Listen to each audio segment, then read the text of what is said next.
What is going on, y'all? KMB here. Let's take a look at the best decks to climb in Marvel Snap. With the nerfs to move bounce, this metagame is suddenly extremely wide open at the top end. There are probably 5 to 8 decks that I think have a very reasonable argument for being number one on this list. So I started with the one that I think is performing in terms of having the most influence on this metagame right now, and thus being one of the most important to understand. This is, of course, the baseline Skaar Surtur deck.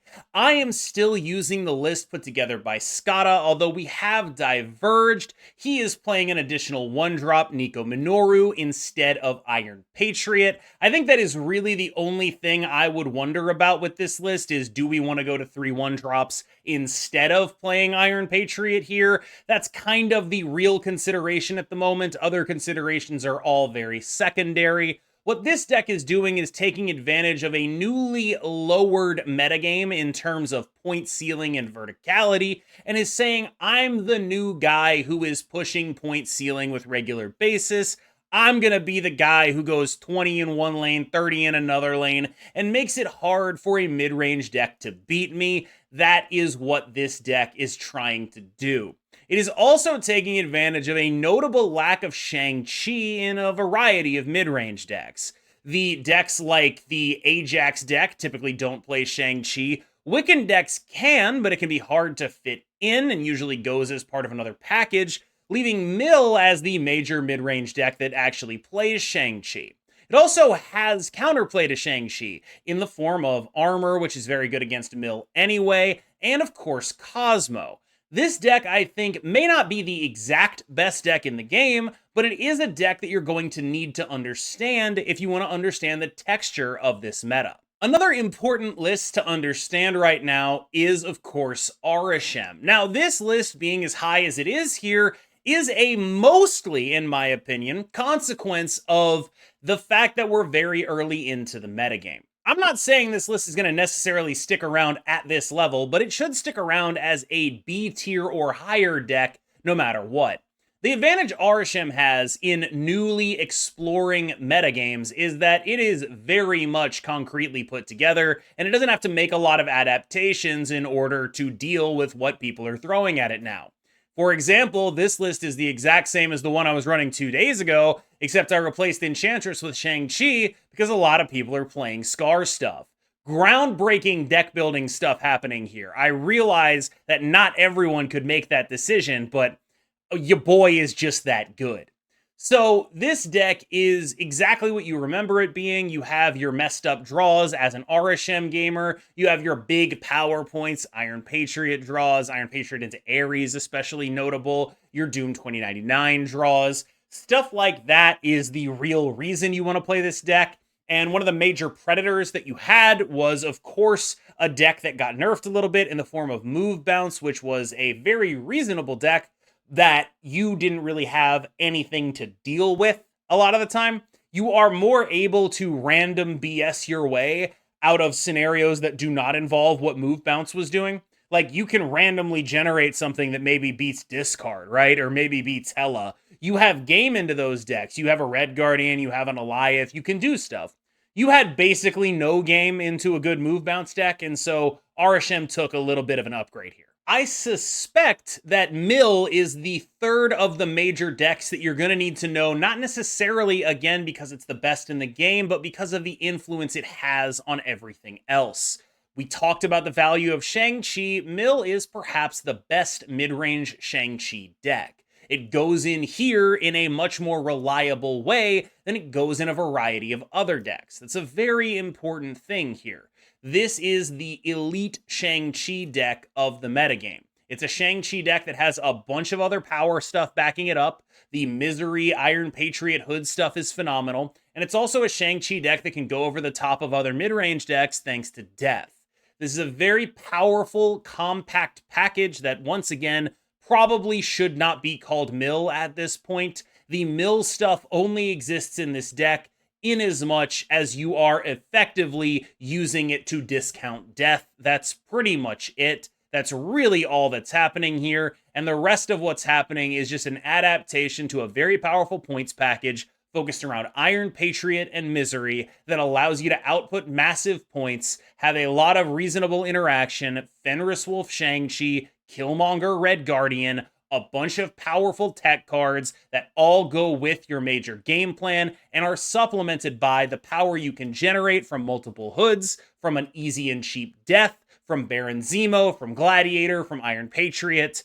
That's the ethos of this deck. Discard remains a very relevant and reasonable archetype here. This is still a good deck. It is still quite strong. It is probably the deck that goes the tallest, but it's catching a little bit of sideways heat here. And what I mean by that is with Shang-Chi gaining a little bit more prominence, and especially probably after I do this video talking about how relevant Shang-Chi can be and is, we end up with a deck that had previously a metagame that was not focused on it, was not dealing with it in meaningful ways, and we end up in one that actually just sort of naturally has more of the tools to deal with what discard is able to output.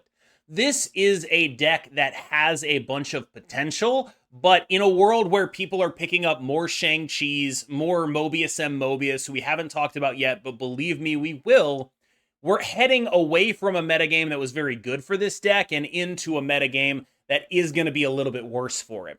I haven't really got a good sense of exactly how well it's going to hold up. My guess is that it remains good, but the question is, will it remain great? And I think right now there's a real chance that this deck actually falls off, if not in terms of win rate, in terms of play rate, as people start to realize how good Mobius and Mobius is against a plan of Scorn obliteration. Wait, no, that's the wrong one too. Swarm obliteration. One of the major topics of conversation in my high elo chat room has been about how to get Mobius into as many decks as possible. This is one of two that we're going to be showing you. Once again, brilliant deck building from Sizer, putting Mobius in a good deck. Part of what this deck does is allow people, like really, let's just zoom out. Let's cut the yap and let's get down to the basics here. It's a good deck and it can run Mobius. Mobius is great because it shuts off opposing Iron Patriots, it shuts off opposing Scars, and it does everything you want in this current metagame, dealing with both those and, of course, the swarm combos out of discard. It's an excellent tech card right now, and that is pretty much the extent of why Mobius is good. Why it's good in here is because this deck basically has a slot where it can actually afford to run this tech card. It's not always going to need that slot, but it's a lot of other decks that are much more hard-pressed to find a slot for Mobius. For example, in Mill, you are probably making a sacrifice in order to get Mobius into the deck. In this deck, you're sacrificing Kraven the Hunter, who's barely good anyway. This is the kind of thing where it just happens to line up. Mobius is a very good card right now. This deck has space for him and doesn't really need to have tech cards the other way, where another deck may need to play both Mobius and Shang. A deck with the point potential of move can just go over the top of things that other decks would have to Shang, meaning it really only needs the one tech slot and it can use it on Mobius. Exactly the same thing going on here. Exactly 100% the same thing going on. This is a deck that has a game plan that exists independent of Mobius. It doesn't need other tech cards, nor would it even run other tech cards if it could. That makes it an excellent spot to put Mobius in. Mobius covers a lot of the potential bad matchups that this deck has and allows it to just sort of generally go off. Again, extremely straightforward.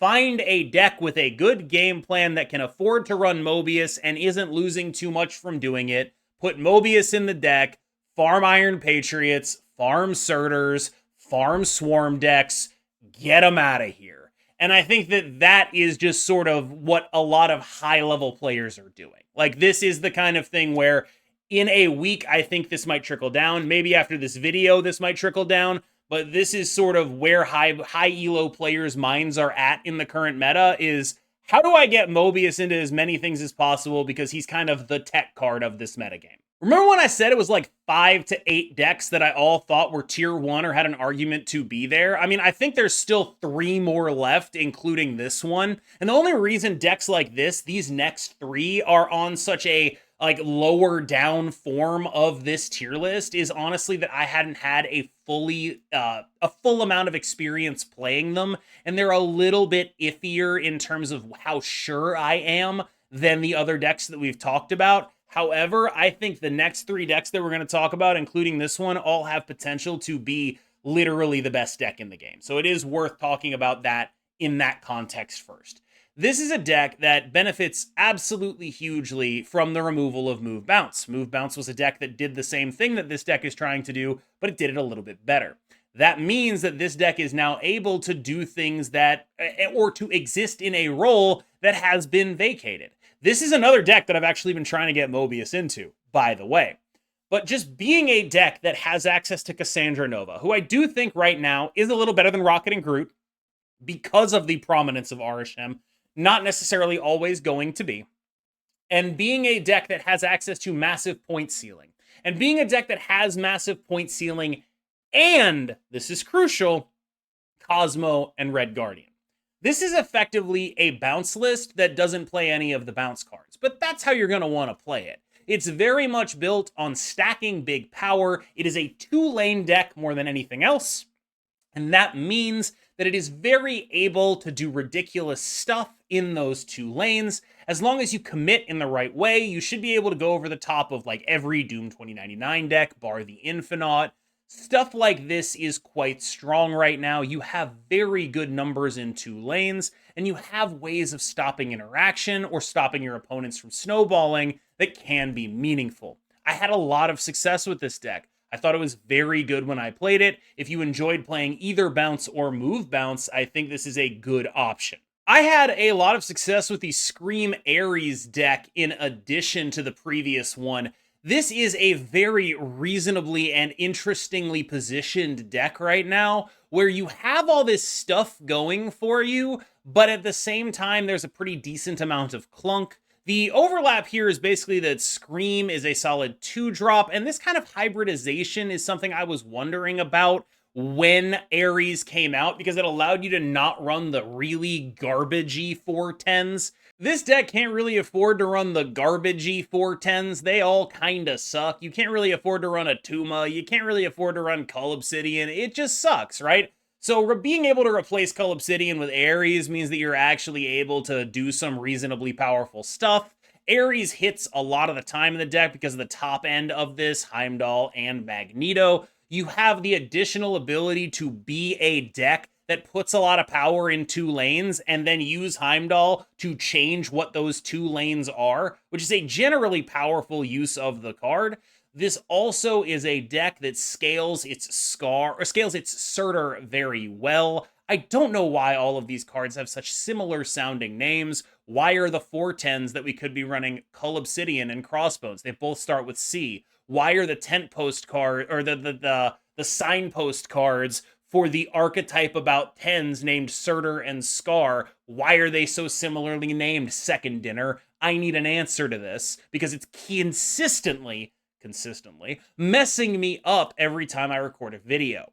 That said, this deck will consistently mess up your opponents. A very powerful deck with reasonable interaction, multiple elite scalers in the form of Scream and Surtur that allow you to have a bunch of points on the board, along with some late game shenanigans from Arrow, Magneto, and Heimdall. There's a lot of Arishem out there. If you want the best possible matchup against it, I actually think this Darkhawk stuff is kinda nice. I was really surprised by how compelling I found this deck. Now, granted, I tend to be a bit of a Darkhawk aficionado. I enjoy a large Darkhawk, and I think that might be a part of this. Like, maybe I'm just used to playing with Darkhawk. Maybe I just get a lot out of it that others don't. But hey, what can you do, right? Some people are just built like that. This is a deck that I found very successful. I was pretty surprised by the amount of success I had with this deck. But I also think it leans into a thing that I like to do, which is just have overwhelming matchups against some of the field, and then against the rest of the field, you can just sort of disrupt your way to the deck actually making a lot of sense. And that level of disruption, we have less of it in this than in typical Darkhawk decks, but there's still a pretty decent amount of it. and having that disruption available to you, having the power available to you.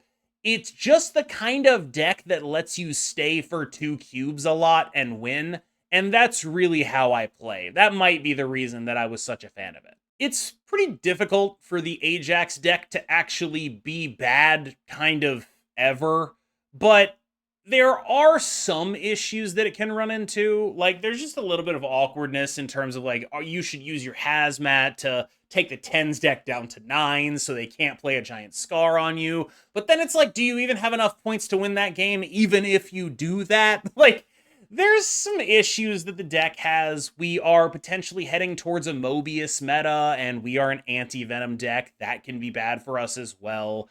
I don't think there's anything that's like a huge mark, a demerit on this list. It's still obviously a very strong list. It's just not perfectly positioned, and it's better positioned in the context of there's less loot cage, and there's less stuff going over the top of it. But in the context of, like, there's still kind of just a lot of stuff that does numbers really well in this metagame, and you don't necessarily always do that. There are some knocks to be had on this list. Whenever I've played with or against it, it feels like it's like, all right, those are fine numbers, and you're always in the game with a chance to win, but I don't really know if you're going to actually be able to knock it out of the park, or if you're just going to lose that 50-50, and it does feel like there's a lot of 50-50s in the deck like this. It's not bad, but it does run into some issues where it's like, okay, this is fine. It is the baseline of fine, but we might be heading into a Mobius-ish metagame where this suddenly, like, goes from fine to a little bit legitimately awkward. We are now entering the other mid-range pile portion of this discussion, and I feel like a lot of mid-range piles are in a very bad spot right now, and there's a wide variety of them. Like, there's a bunch of decks that I sort of grouped together in the, like, Victoria Hand mid-range or Wiccan mid-range section, where it's like, I can't find a good reason to play those decks right now. It's not that they're bad, it's just that I find it hard to look at every deck I just talked about and say, I would rather play this instead of those. It's not the easiest thing in the world to say, with a straight face at least. And I think that right now, a lot of that is because, like, you look at Wiccan and you look at Mill, right? Look at this Wiccan deck. What are we actually doing? Like, what is it that we are getting out of Wiccan that is better than a 4-cost even, like, let alone a 2 or a 0 death? What is it that we're getting out of that? We're a worse Iron Patriot deck because they have Gladiator and Zemo? Like, what are we getting out of that? We're going into a metagame where Mobius and Shang-Chi are going to be really important. Other decks are better at playing those cards than Wiccan is. And so you just end up with this pile where it's like, I find it hard to believe it's ever going to be, like, actively bad, but I also find it very hard to come up with a reason that I would want to play it. And so that applies across Wiccan genres here. This one is one of the 3 1-drop builds with Victoria Hand, but I'm using this mostly to talk about the wide range of Wiccan decks where it's like, I don't know why I would do that right now. I cannot come up with a reason to do that when I could be like a deck that gets to play Killmonger and Shang-Chi and Red Guardian, and I'm making a bunch of 1/6s, and I have a free death. I don't know why I would opt into Wiccan if the other option is on the table. In terms of V-hand decks, I still maintain that I think the fusion with Clog is sort of the future of the archetype, rather than the all-in Onslaught Moonstone type stuff. The fusion with Clog gives the deck like a real different dimension that allows it to, rather than trying to go power for power with decks that go over the top, disrupt them instead. I think that is kind of the direction I would still try to go. But the problem with doing a Clog sub-theme right now is that Mill exists. And it's like, okay, nice Clog sub-theme, I play Misery. Oh, guess I die. And that is, like, I think that this deck might legitimately be incredible if Mill didn't exist. But Mill does exist, and I won't say it's like a 90-10 matchup, but it ain't a good one. And so you have this deck that's just like, this is kind of good, we're kind of doing it, we're like kind of halfway clogging, right? And the Misery stuff is even better against that, because like you're halfway clogging. You're not full clogging or anything, you're like really only ever clogging one lane. And so once you invest into that lane, it's just like, oh, well, if they play Misery there, I'm dead. And that happens a decent amount of the time when you have a deck like this. And that's to say nothing of the fact that when you clog with Titania, you're vulnerable to Killmonger. When you clog with an Acid Arrow, you're vulnerable to Killmonger. Just a lot of stuff that this deck gives it a bad mill matchup. And a bad mill matchup a lot of the time is fine. But right now, when it's one of the most played decks in the game, I don't know that you can sit with that. Okay, so Mr. Negative, if you asked me right this second, I would say is still probably a good choice. I would say right now, this very second, it is a good idea to play Mr. Negative. The reason it's so low here is because of what I talked about earlier in the video. High rank players are very focused on how do I get Mobius into decks? How do I do that? There are things that are pushing the metagame to be more Mobius heavy. The main one, of course, is the fact that Skaar came back in such force, but Iron Patriot and Bullseye were already sort of pushing this direction. And now that Move bounces out of the picture, we have decks that can actually afford to do it. And that is really bad news for Mr. Negative in the long run. One of the big advantages of this deck has been that we were not in a Mobius metagame. If we head into one, this deck is in massive trouble. If we don't, it retains its status as the top of the heap bully snap deck when it goes off. That is a relevant thing to do, that is a relevant thing to be, and you will be able to absolutely obliterate people if they're not packing the counterplay. But that counterplay can be absolutely devastating. I'm going to tell you a little secret. I think Move Bounce is probably still fine. Like, I think it's probably still a pretty good deck. I put it on the back end here so that none of the tryhards would see it at the front, but like I would not be surprised if this deck was still pretty damn good. I just wouldn't be. The deck still does a lot of the same things. The ceiling is lower, but it's still very high. It's still an excellent deck at dodging everything your opponent has in order to try to interact with you. You are just going to be in a very good spot whenever you have the good draws, and when you don't have the good draws, you're still going to be able to make something happen. I think this deck is honestly hit the point of underrated in basically 2 days.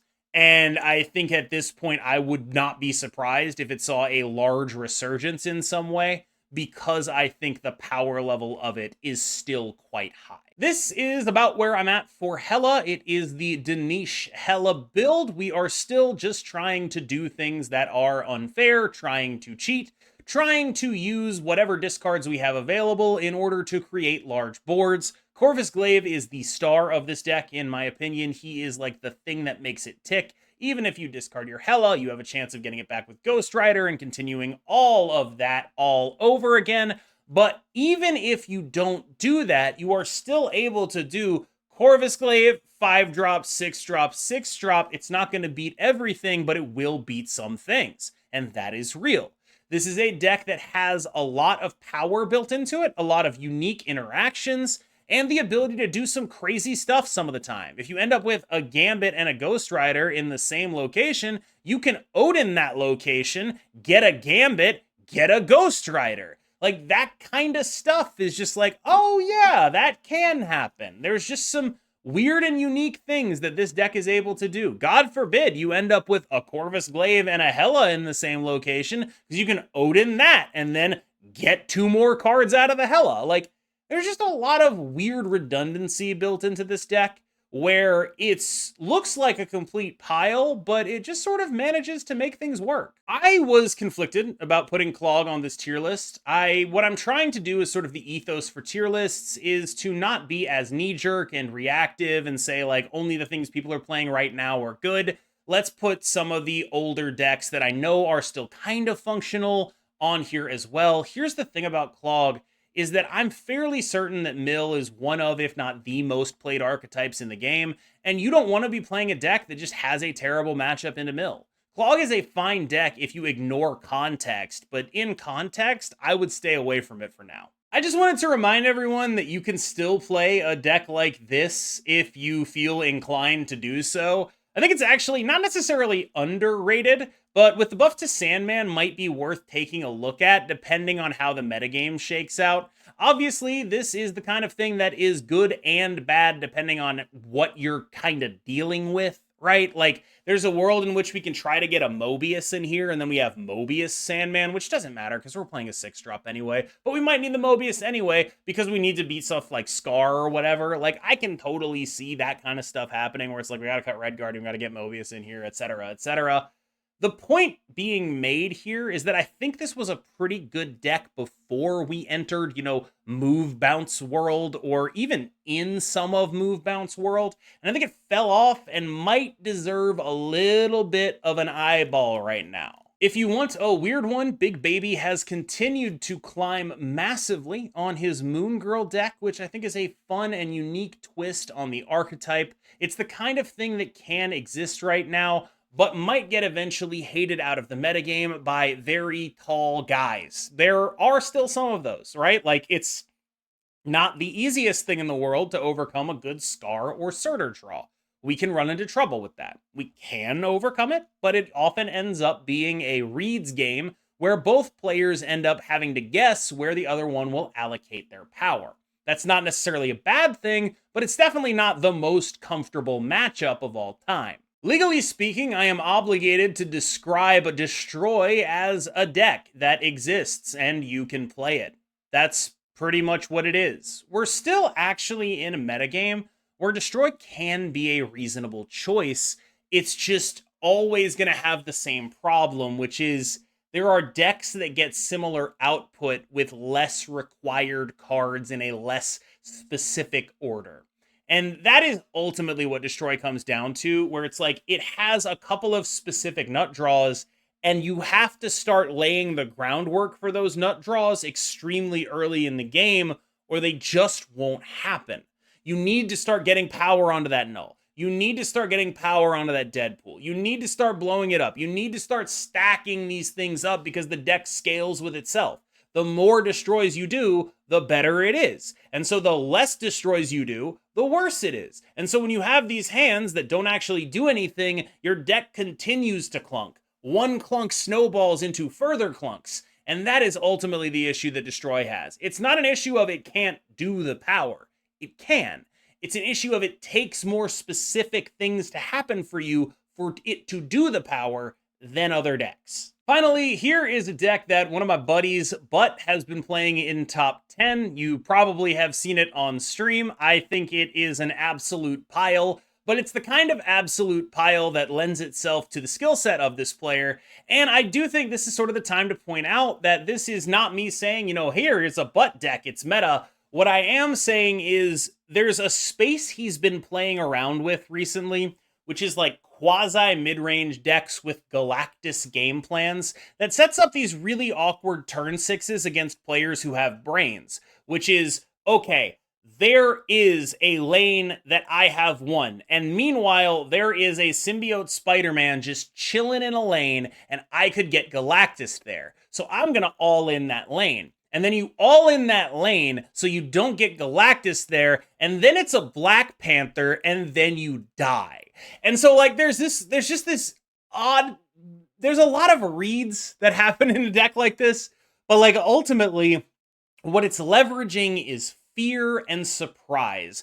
Much like the Spanish Inquisition, fear and surprise and nice red uniforms, those are our weapons. And that's what this deck is trying to do. It is absolutely terrifying to play against. It is an absolute pile, and I don't recommend that you play it, but I wouldn't be shocked if, because he's like one of two people playing it, this deck ended up on Untapped with really good stats, and everyone was like, oh my god, it's crazy. And it's like, well, yeah, the only people playing it are people that know the deck from him. So that makes sense. It's like a bunch of top 50 players and nobody else. It's kind of a biased sample.